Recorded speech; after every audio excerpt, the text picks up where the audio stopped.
Okay, let me show you how I have predator-proofed my property, my pastures. Along the perimeter, the outside perimeter, I have got a hot wire.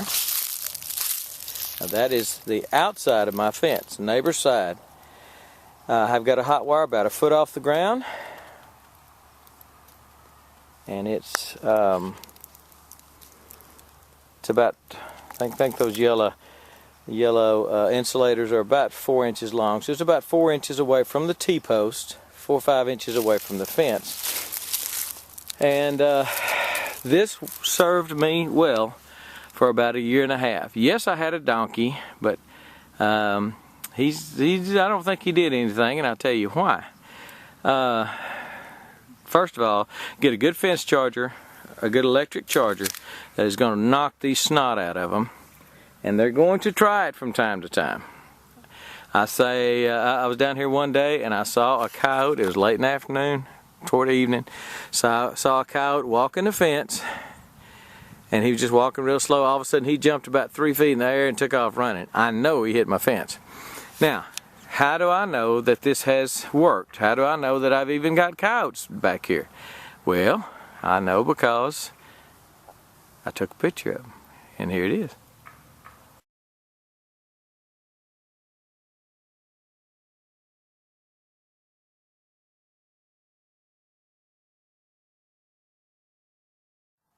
So obviously I've got coyotes, but again, they're on the outside of my perimeter fence, and I know they would love to have a meal of lamb chops.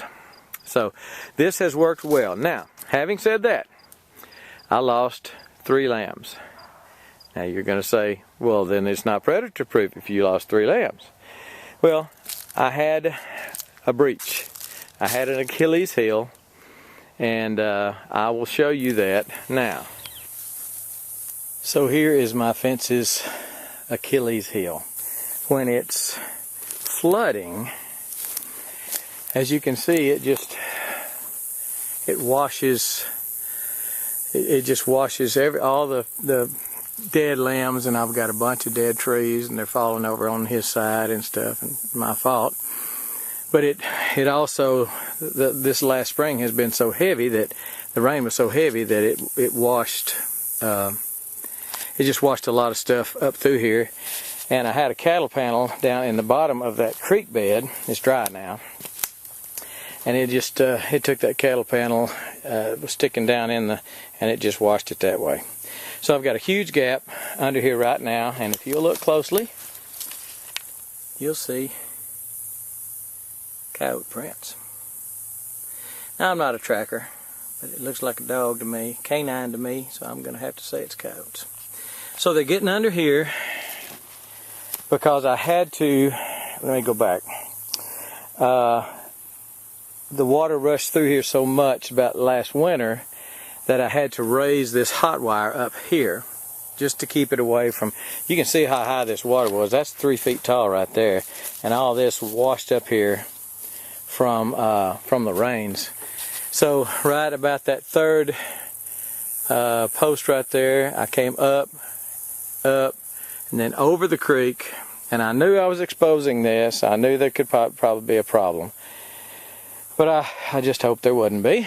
And then all the way across this, I came down to, I raised it above all this mess right here that washed down here, and some of it fell down here. And but anyway, right now my problem is a creek, a dry creek that in the wintertime I'm going to have water rushing through here and wanting to wash that out again. In the dry part of the year, I can come back down here and do what I'm fixing to do right now, and that's come off of this this hot wire here and put a hot wire. I'm going to put a piece of cattle panel down there, but I'm also going to put a hot wire across it where if he comes through this creek again tonight, he's going to have a surprise waiting on him. So let me get at it. So here it is after I'm done.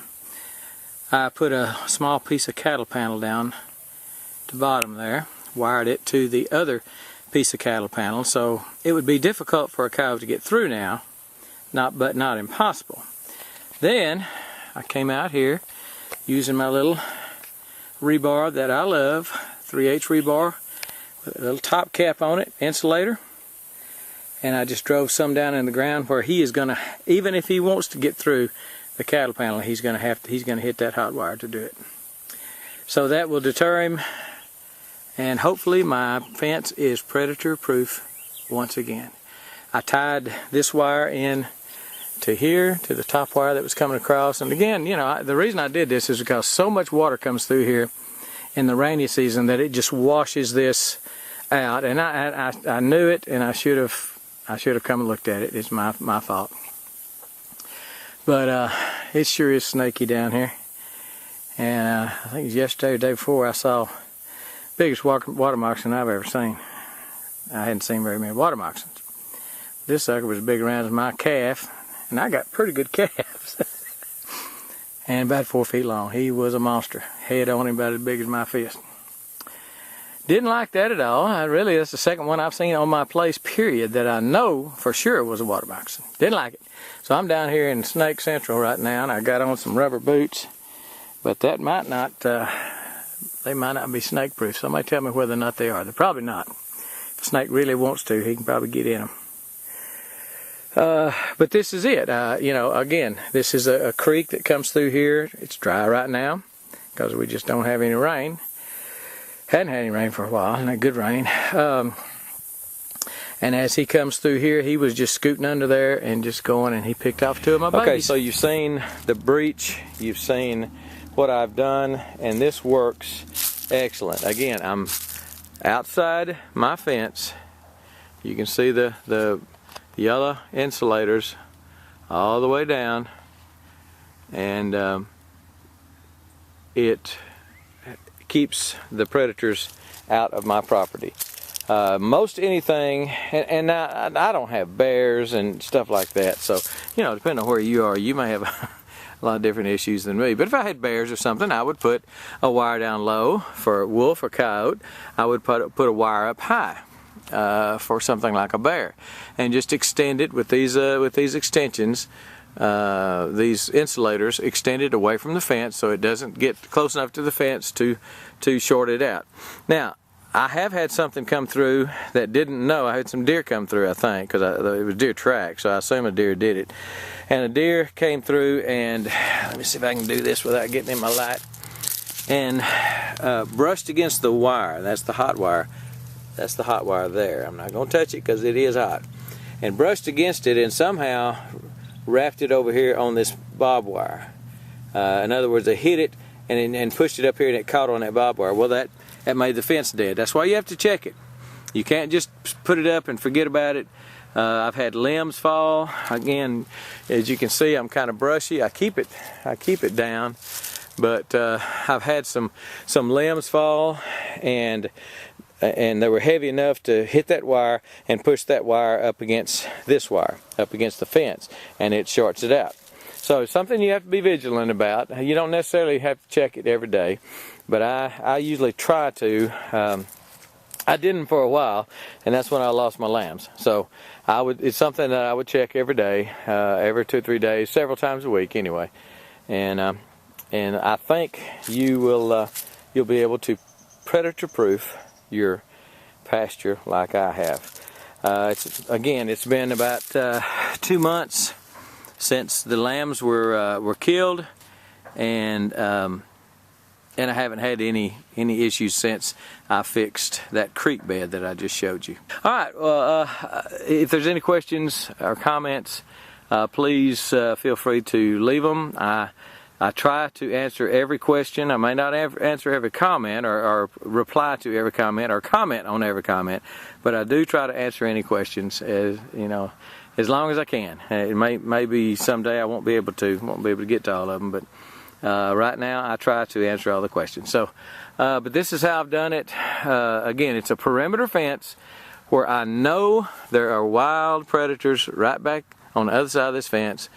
That in fact they walk this fence. I don't know about nightly, but they walk this fence frequently, looking for a way in, and I'm sure they test it from time to time. So, perimeter fence with a hot wire, and if you have larger animals such as a bear, you may want to put one of those